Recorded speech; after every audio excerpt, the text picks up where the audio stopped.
Doctor साहब, doctor साहब। रानी,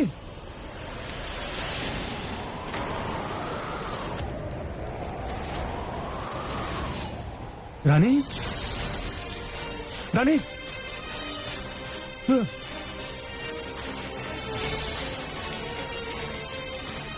वीर, संभाला।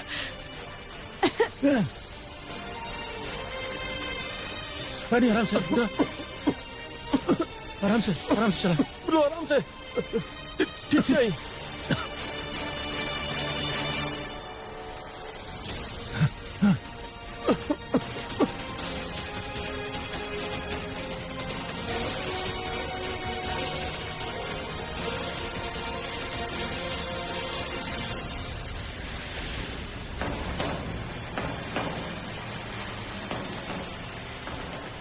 ठीक बनी आप? रानी, बेटा ये सब भाई कैसे?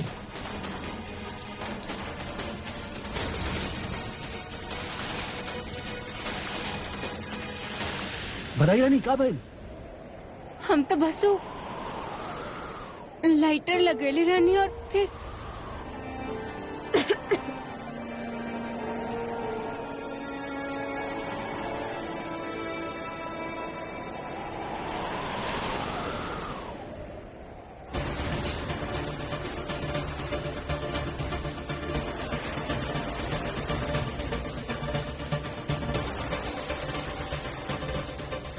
ये क्या कहने सा?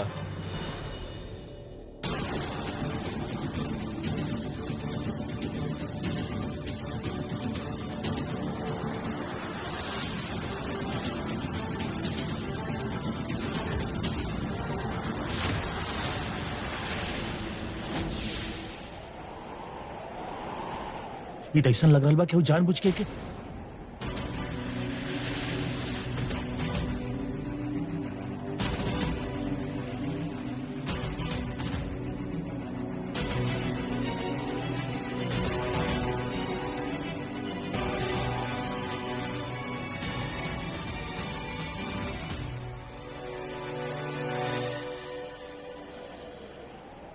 हुए पाइप के जानबूझ के कट लेबा ताकि रानी के गैस ऑन करते ही आग लग जाए।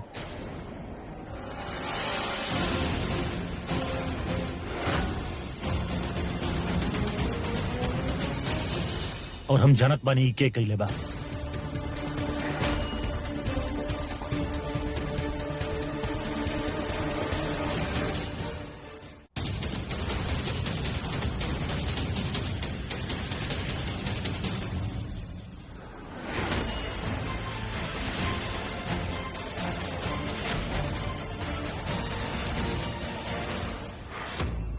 हम चुपचाप अपन बेटा के जैसे लेके जात रानी, लेकिन तू ऐसा ना होके दे लू। तू चल के हमरा साथे हमार घर में भी तो रह सकत रह। चल। हम हमार घर छोड़ के कहीं नहीं खे जाए। घर परिवार से बनेला डॉक्टर साहब, और ये भी चाहेनी कि आप हमरे साथे रहें। दुनिया के सामने अपन बेटा के हम बेटा ना कह पाई नहीं, ताहरा वजह से, खाली ताहरा वजह से। आखिरी बेटा के करा हुआ अब रानी सा के बेटा बाड़न ना, उनकरे परवरिश की वजह से इतना ऊंचाई तक पहुंच पाई। सब कुछ बा हमरा लगे, सब कुछ बा, लेकिन सब कुछ होकला के बावजूद हमार जिंदगी अधूरा बा। हमार बेटा, हमार वीर हमरा साथ नहीं खे, और आज वो हमार होके जात रहल, लेकिन तू ऐसा ना होके देलू रानी। लेकिन कबले तू ऐसा ना होके देबू। हम अपन बेटा के हमें जैसे लेके जाए, कोनो भी कीमत पर। और हमरा के हमार बेटा के साथ ले जाए से रोकला की सजा हम दे चुकल बानी।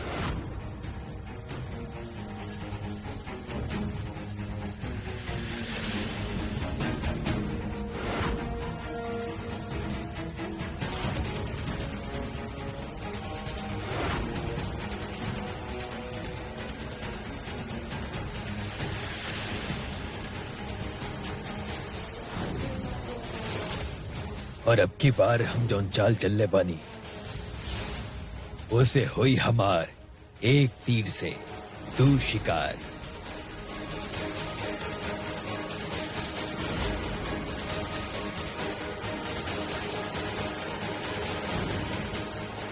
हमार और वीर के बीच जे भी आई ओकरा के रास्ते से हटावल हमरा खातिर कोनो बड़ा बात नहीं खे।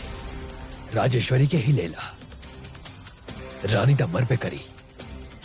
इल्जाम आई राजेश्वरी पर और वीर ओकरा से और दूर हो जाई और ये सब साबित करी राजेश्वरी के नाखून।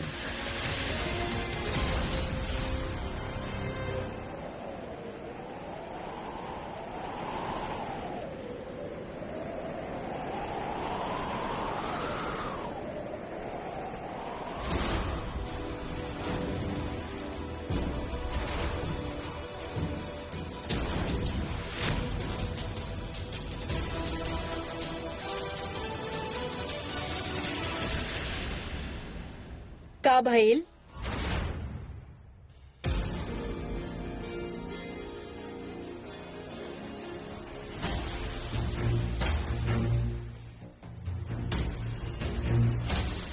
गैस के पाइप काट देनी आप रानी साहब।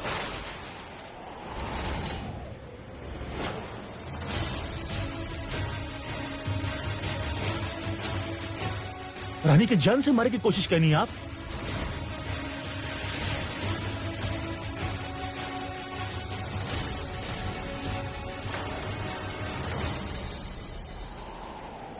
माना तानी रानी के साथ हमार संबंध अच्छा ना रहल बा, लेकिन वीर एकर मतलब ई ना कि हम रानी के जान से मारे की कोशिश करब।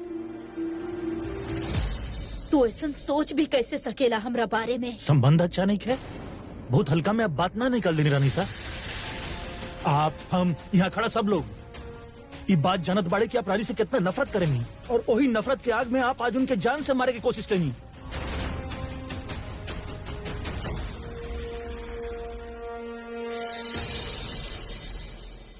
अब जानत बनी रानी हमारा खातिर कितना इंपॉर्टेंट बिया, कितना जरूरी बिया हो आपके खातिर, चाहे वो जो भी बिया, लेकिन हमार पत्नी बिया हो, सब कुछ बिया हमारा खातिर।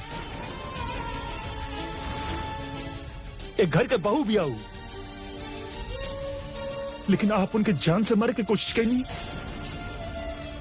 डॉक्टर साहब काहे करनी ऐसा आप रानी साहब?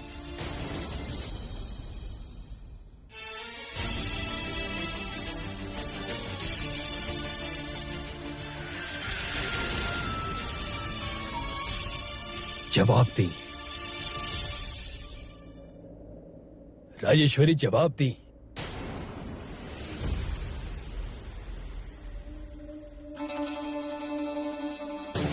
अब खामोश काहे बनी राजेश्वरी? जवाब दी ना। हम आपसे इतना रिक्वेस्ट कर ले रानी, बहू रानी के साथ प्यार से बात कैल करें। आप अपना नफरत के अंजाम देवे खातिर ई हद तक ले चल गई नहीं राजेश्वरी।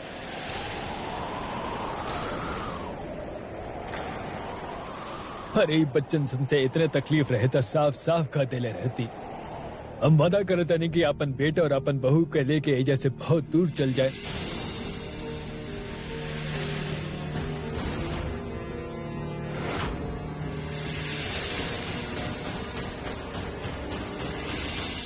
जिंदगी भर ही लोग आपके सामने ना आई राजेश्वरी, लेकिन आप और का हो गई बा आपकी? ऐसा हरकत करत में आपके शर्म ना आई राजेश्वरी? कैसे कर सकत नहीं आप ही ऐसा घटिया? बस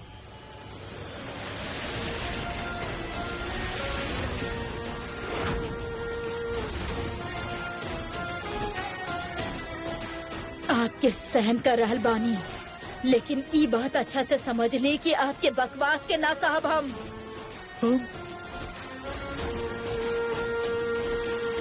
ई बात घर में केहू से ना छिपल के हम रानी के पसंद ना करेनी,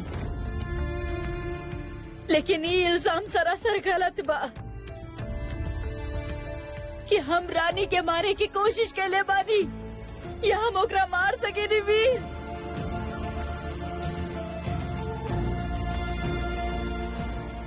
वीर, राजेश्वरी तई बात बिल्कुल गलत ना कह रहल बाड़ी।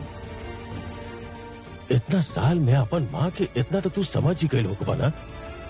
हमके लागत रहल कि हम आपके जाने नहीं, लेकिन जोन हरकत रानी से हमरा संगे कैले बड़ी न पापा, ओकरा बाद ही साबित हो चुकल बा कि आपके कबो हम पहचाननी ही ना। ना बेटा, कभी ना जान पानी आपके हम।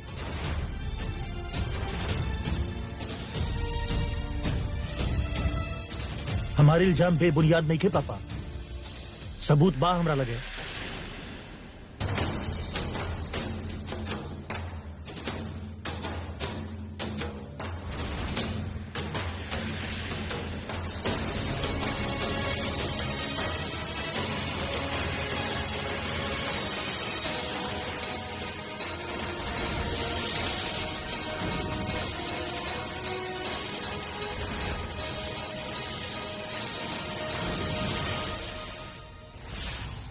ये आपके ही बाना रानी सा। हाँ, लेकिन बस फिर सबके सामने अपन गुनाह कबूल कर ली रानी सा, बेहतर यह हो कि तू गलत समझत बड़ा बीरी हमार बारे बस करी रानी साहब, बंद करिए अपनी नाटक प्लीज। डॉक्टर साहब एक बार उनकर बात तो सुन ली। काहे सुनी हम रानी? ताकि दोबारा हम सबके ये अपन झांसा में फंसा सकें।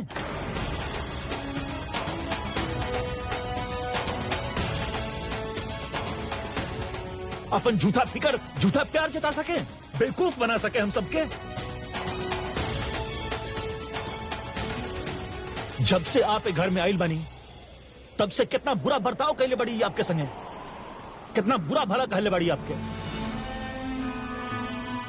हमके लागत रहल कि आप गलत बानी, का पता रहल हमके कि इनका इरादा ही गलत बा।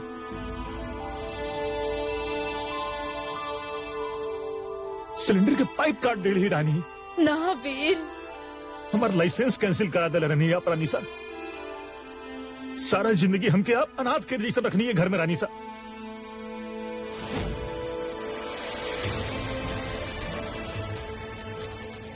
एंड आई एम श्योर हमके बात के पूरा यकीन बा कि जन कांच आप पर गिरल ना वो भी है कई लौकी। ना वीर,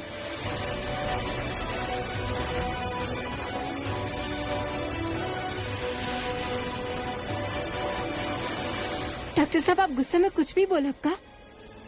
हर चीज की इल्जाम आप रानी साहब पे न डाल सकेनी। अच्छा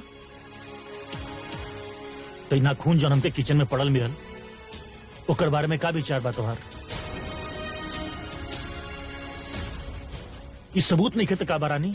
सबूत तो आपके खिलाफ भी रहे डॉक्टर साहब अस्पताल में, पर आप कुछ गलत न कैले रहनी ना, तो फिर ही हमार रसोई घर में आवे से पहले रानी साहब ही आयल रहनी आपके खातिर ही खीर बनावे, तभी शायद गिर गई होगी। चाहे कुछ भी हो जाए रानी, लेकिन अब हम इनका ऊपर भरोसा नहीं किया।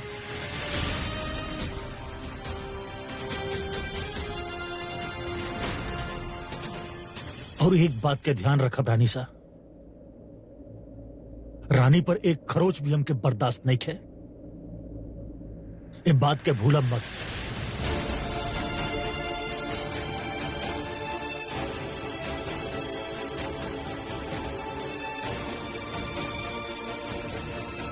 वीर, राजमाता हम ऐसे ना कहनी। राजमाता प्लीज आप वीर के समझाई ना, हम भला ऐसा काहे करब? हम रानी की जान काहे लेवे चाहब? हम ही ना कहनी राजमाता, हमारा अपन बेटा हमरा से नफरत करे लागल बा।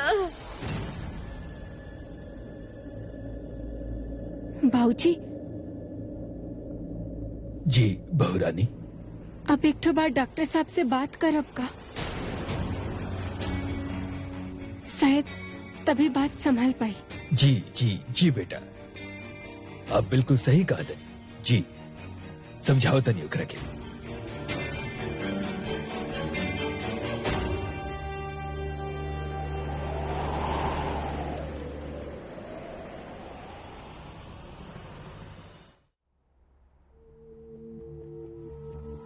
कभी कांच गिर जाला, कबो आग लग जाला। बस पूरा दिन इनकरा पीछे सफाई करत रहा। झाड़ू मारत मारत एक दिन ही छती झड़ के हमरा ऊपर गिर जाए।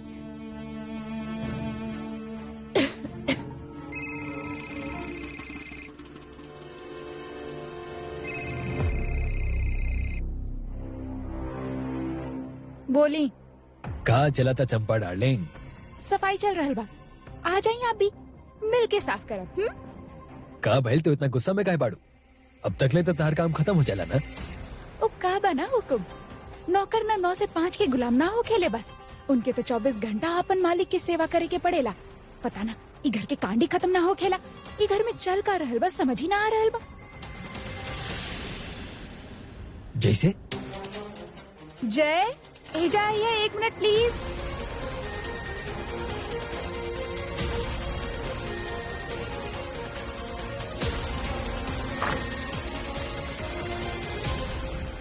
हाँ, अब बताओ कहाँ चला था विजा?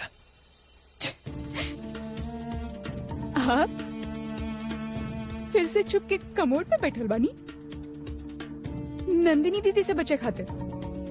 अरे वो पूरा दिन हमारे सर पे चौन बैठल रहले। तू ये सब छोड़ा और काम के बात बताओ ना। वो कहा ना,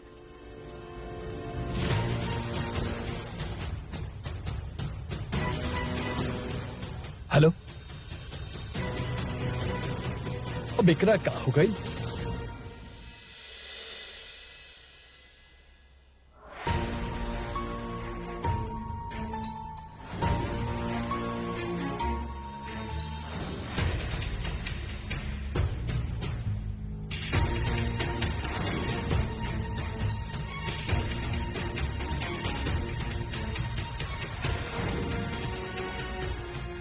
इला, तू पानी पिया।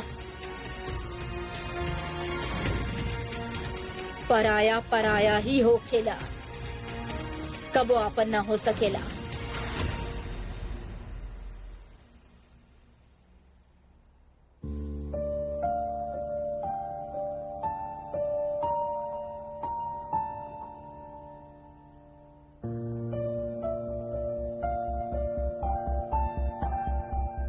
वीर, तहर चिंता जायज बा वीर। आज तो हदे हो गई। रानी की जान जात जात। Thank God she is fine. हम राजेश्वरी के बात सुनने वीर।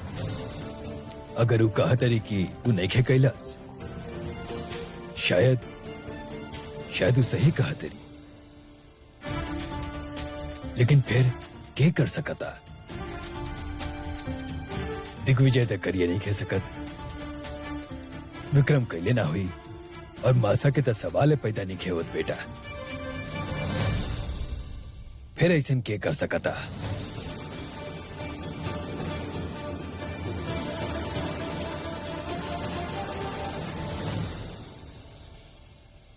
गलती करे वाला इंसान चाहे कितना भी कोशिश काहे ना कर ले, कोनो न कोनो सबूत जरूर छोड़ेला। और रानी सा के सबूत हमरा पास बा। हम अच्छा तरह से जानत ना बानी डॉक्टर कि साहब,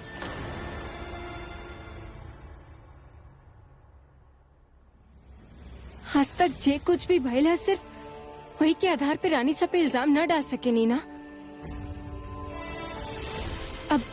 अब आप अपन बाबूजी के ही देख ली। इतना साल पहले उ जैसन रहलन, उजे करत रहलन, आज जैसन थोड़ी ना बाड़े।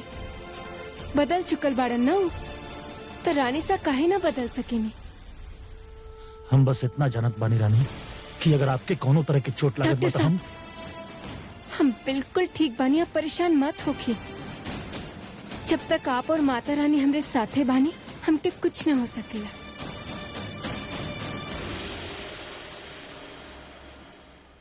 लेकिन फिर भी हमनी के केयरफुल रहे के पड़ी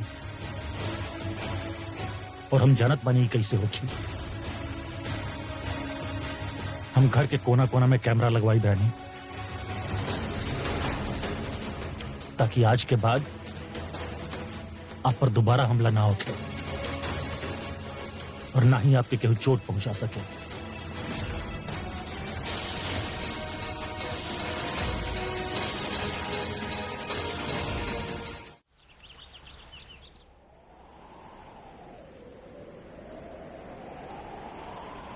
गैस के पाइप काट देनी आप रानी सा, रानी के जान से मारे की कोशिश करनी आप। हमके पूरा यकीन बरानी कि जौन कांच आप पर गिरल ना वो भी यह कैले होखी है। एक बात के ध्यान रखा रानी सा, रानी के ऊपर एक खरोच भी हमके बर्दाश्त नहीं है। ये बात के भुलाई मत।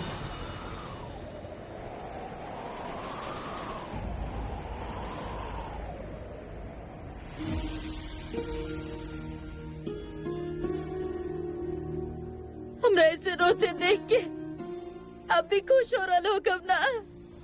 कैसन बात कर रहल बाड़ू राजेश्वरी? सारा जिंदगी आप हमरा के समझावत रहनी कि वीर के माँ के प्यार दे ओकरा अपनाला, लेकिन हम ओकरा में और नंदिनी विक्रम में हमेशा फर्क कहीं नहीं, हमेशा। राजेश्वरी, वो बात के अब जायदा कम। Sit here. चली तो गैला हमार बेटा हमरा से दूर, एक घर में रहते हुए वो हमरा से इतना दूर हो गए। वो हमेशा हमार प्यार खातिर तरसत रहल और हम हमेशा ओकरा अपना से दूर करत रहनी। यहाँ तक कि हम ओकरा के माँ कहे के भी इजाजत ना देनी। हमारा अपन बेटा के दिग्विजय, हमारा अपन बेटा के, और आज हमरा अपन माँ बुलावल तो दूर, वो तो हमरा अपन माँ भी ना मानेला दिग्विजय। हमरा के हम वीर के साथ साथ ओकर भरोसा और अपन इज्जत सब कुछ खो देनी, सब कुछ। माननी कि हमरा से गलती भइल बा, लेकिन हम इतना बुरा भी नहीं की कि रानी के मारे की कोशिश करब। आज हमार गलती के वजह से घर में जौन कुछ भी हो रहल बा, उस सब बात के इल्जाम हमरा पे बा। दिल दुखत बा हमार दिग्विजय, हम अंदर से टूट रहल बानी।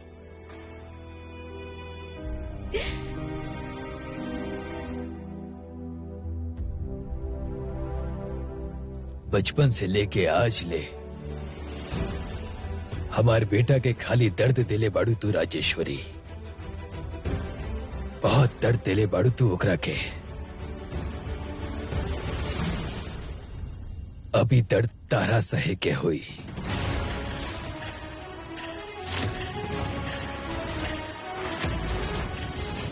पता नहीं दर्द कब खत्म हुई। हाँ? ना, जल्दी होगी। वीर तो हर बेटा हता, ओकर गुस्सा भी तो तोहरे जैसन बा। बस ओकरा थोड़ा वक्त था। उन वक्त तोहरा से नाराज भले ही बा, लेकिन अपन रानी सा से, अपन माँ से ज्यादा देर दूर नहीं रह सका। इतना दूर लेके चल जाए हम वीर के राजेश्वरी कि तहार प्यार ओकरा ले कबो पहुंच ना पाई। और रहल सवाल वीर के प्यार के, तब वीर त रानी सा के साथ साथ रानी से भी प्यार करेला।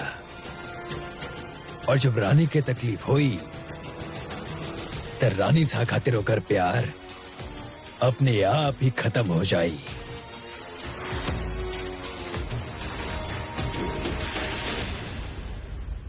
राजेश्वरी थोड़ा गुस्सैल जरूर बिया, लेकिन हमके यकीन बाकी वैसन काम ना करी।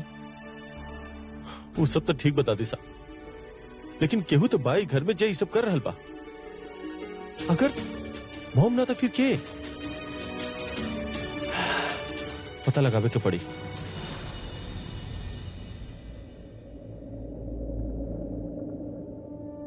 हमके ना लगेला कि रानी सही सब कर सकेली। हमके डॉक्टर साहब के साबित करे के होके कि सबके पीछे केहू और है।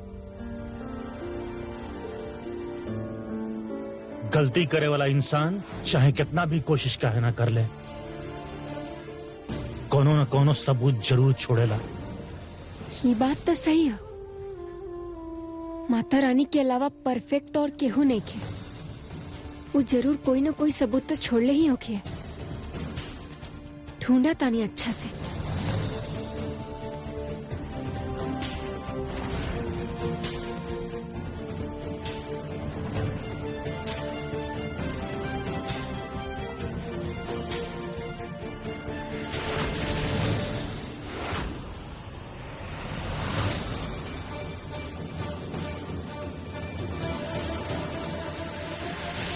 हो सकेला ई रुमाल ओकरे हो जी सब कांड कर रहला।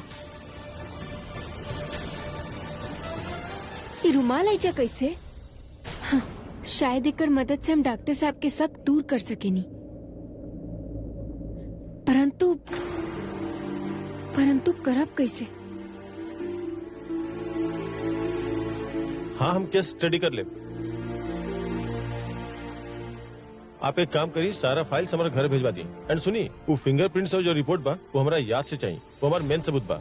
ओके, हियरिंग की रिपोर्ट हम 1-2 दिन में कोर्ट पे जाके ले ले। मिल गई तरीका।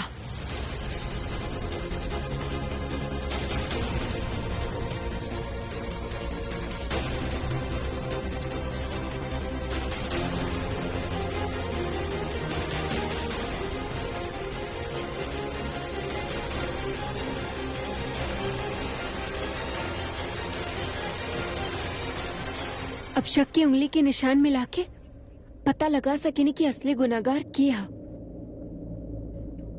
परंतु निशान नहीं कैसे सबसे?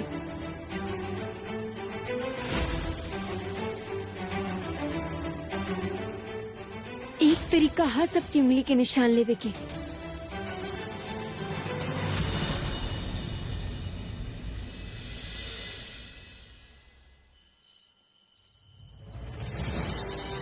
का बात बा बहुरानी, आप हमनी सबके हेजा काहे बुलाईनी?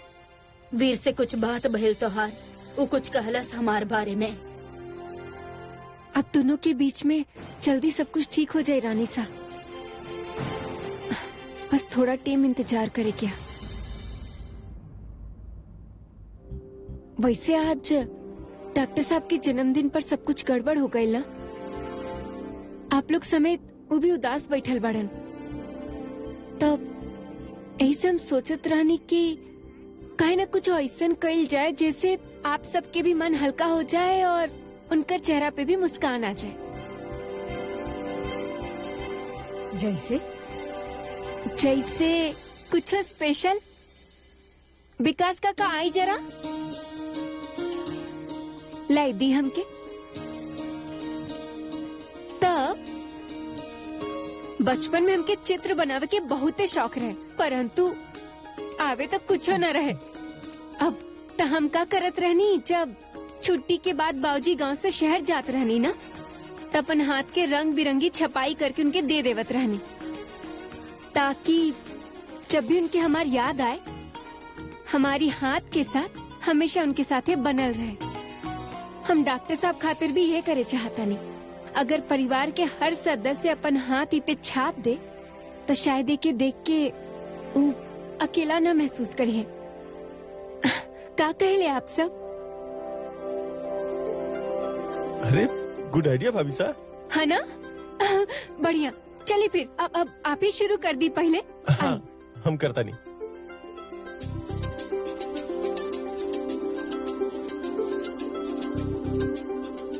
हाँ, आप करें।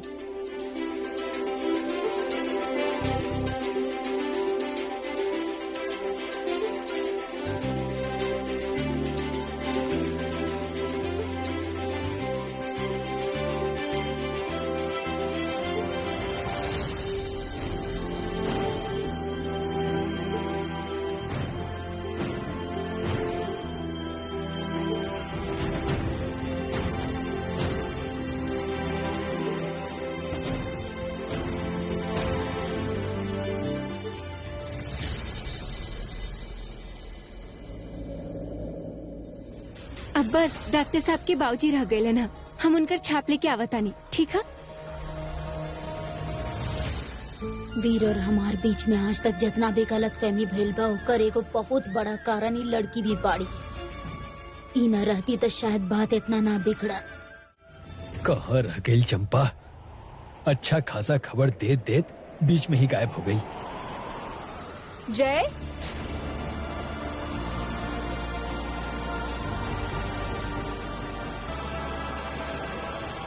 जय आपके फोन दी ना, हमके कुछ काम बा। हमार फोन काहे? आप अपन फोन यूज करी ना। आपके और हमार का हो खेला जय? जे आपके बाऊ हमारी ही बा ना। लाई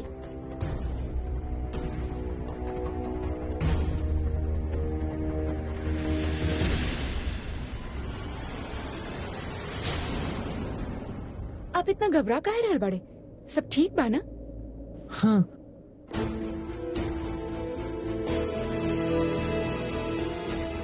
एक्चुअली हमके भाई के बर्थडे के पिक्चर्स देखे के बा। अगर एकर उंगली तनियो एने उन्हें स्वाइप भइल और अगर कोनो टेढ़ा फोटो सामने आ गई था हमार गर्दन कट जाई।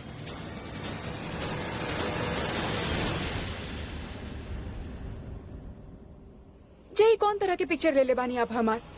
हम देख भी ना रहल बानी ठीक से। अरे आपके खूबसूरती देख के बेचारा कैमरा के लेंस भी शर्मा जाला। आप भी न जय।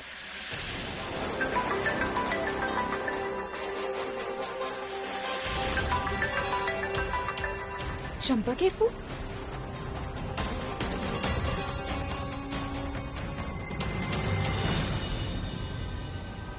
तू जय के फोन पे काहे फोन कैले बड़े? मर गई नहीं।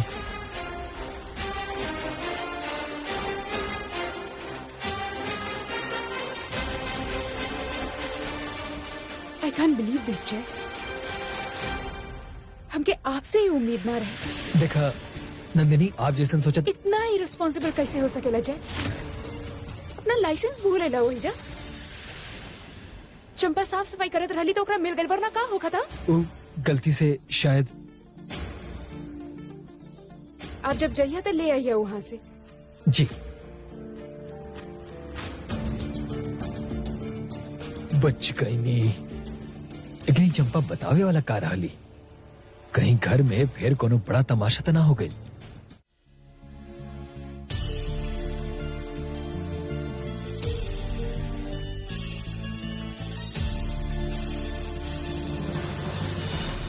गहरा सांस ली, एक बार और।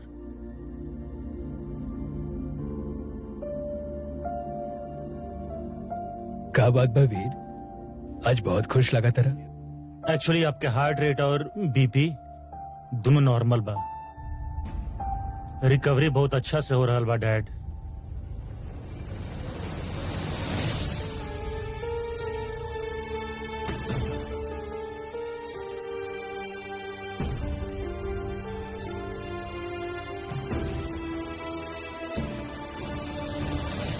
कहा काला तू? आई एम सॉरी, लेकिन पापा के हम पापा ही बुलावे नहीं। वो हम में और बाकी लोग में कोनो फर्क ना कैले,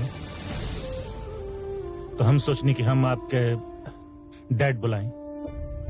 हमेशा हमके अपन बच्चा जैसे नहीं पल्ले बड़े। So if you don't mind, हम आपके डैड बुला सके नहीं? का कहा तेरा तू वीर? हमार कान तरस गए रहे तारा मुँह से डैड सुने खातिर।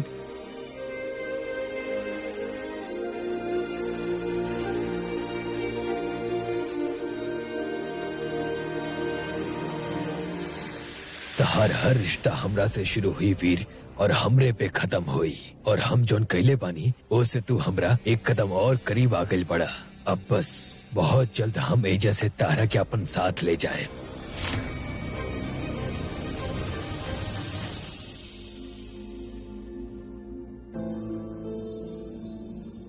आप बैठी, आपके दवाई के वक्त हो गइल बा, हम ले आवत बा। अरे इतना नौकर चाकर बा बेटा, केहू लेके आ जाए। तू ए जरा हमरा लगे। अब हम उनके बुलाए समझाए, बहुत वक्त बर्बाद हो जाए। आप 2 मिनट बैठी, हम खुद लावत बने। अच्छा ठीक, जा।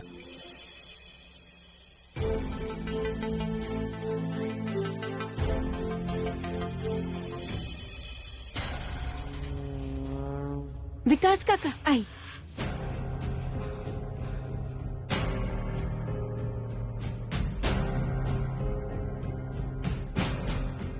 कहा बेटा ई? जी अब डॉक्टर साहब खातिर गिफ्ट बनावतानी। उनकर जन्मदिन पर उनके कुछ दे ना पैनी तो ऐसे अगर ई देवता वो जरूर खुश हो जाये। सब परिवार वालन के हस्तछाप लेनी है, सब कर देनी है, बस आपे बाकी बानी। अच्छा अगर आप फटाफट कर दी तो हम डॉक्टर साहब के जाके दे दे।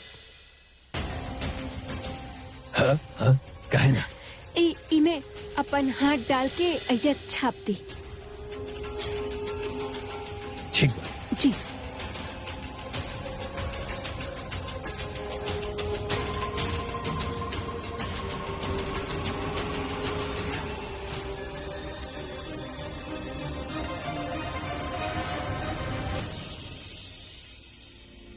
ईली हैप्पी।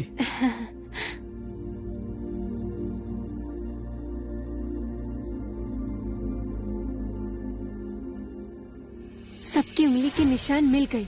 अब बस माता रानी साथ देव हमार, ताकि हम डॉक्टर साहब के गलत फहमी दूर कर पाए।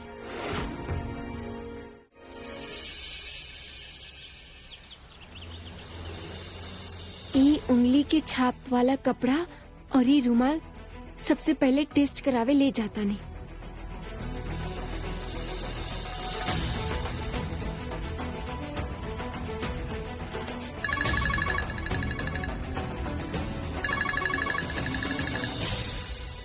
हेलो, बहू रानी के ड्यूटीज में इतना ज्यादा बिजी हो गए बड़ू की रानी बनल ही भूल गई लो। कुछ दिन से कॉलेज ना आयल बड़ू तू, कम से कम टेस्ट देवे तो आईबू ना। बहुत बुढ़बा। वेरी गुड, कम से कम ई तो पता होगी कि ई टेस्ट के मार्क्स फाइनल में जुड़ी। हाँ वो तो ठीक है, पर पास होके के बाकी ना, जल्दी आव। हाँ पास का हमके तक टाप करे क्या। आवतानी फटाफट। हब का करी माता रानी, एक ही टेम पे दू जगह कैसे प्रकट हो जाई।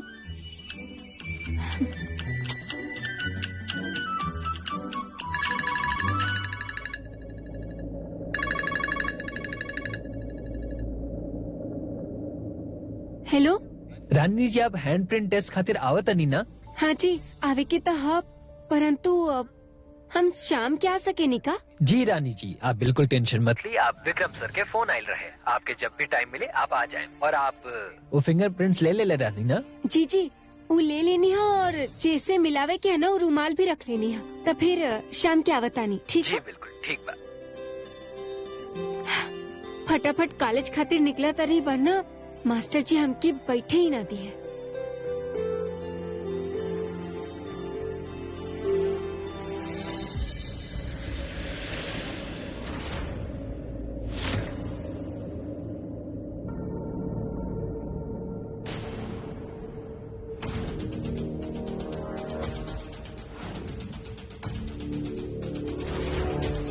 डॉक्टर साहब के जन्मदिन खातिर बनावतानी, सब कर देनी है, बस आपे बाकी बानी।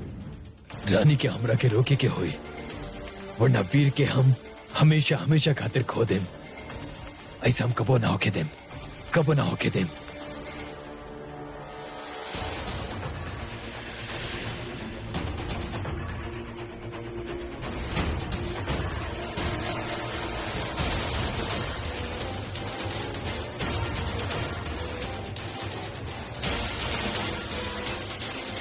रानी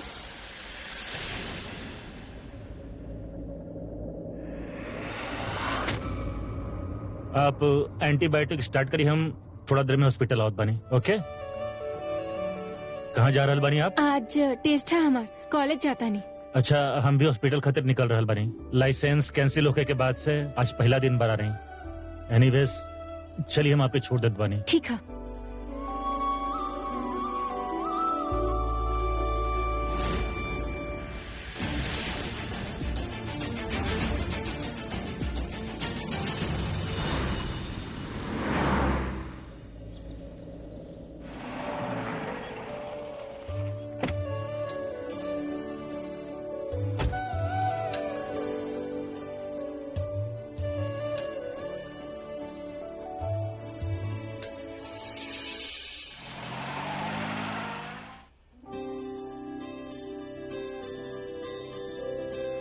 अरे रानी बिटिया, एजे कहाँ घूमत रू? आपके तो आज टेस्ट बाना। अरे काका घूम न रहल बानी, टेस्ट कहाँ हो रहा ढूंढ रहल बानी। ऊपर चल जा, छठा मंजिल पर लाइब्रेरी के साथ वाला कमरा बा। अरे थैंक यू काका, बचा लेनी आप।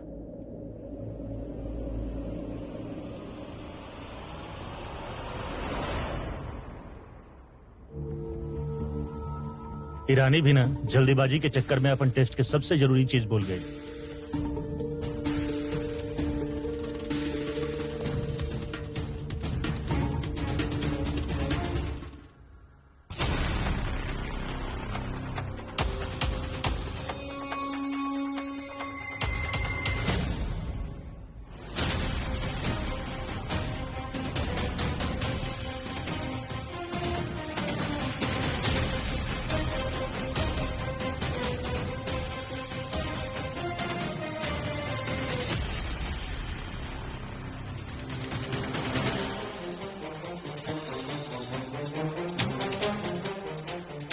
यहाँ पे तो क्यों नहीं खे?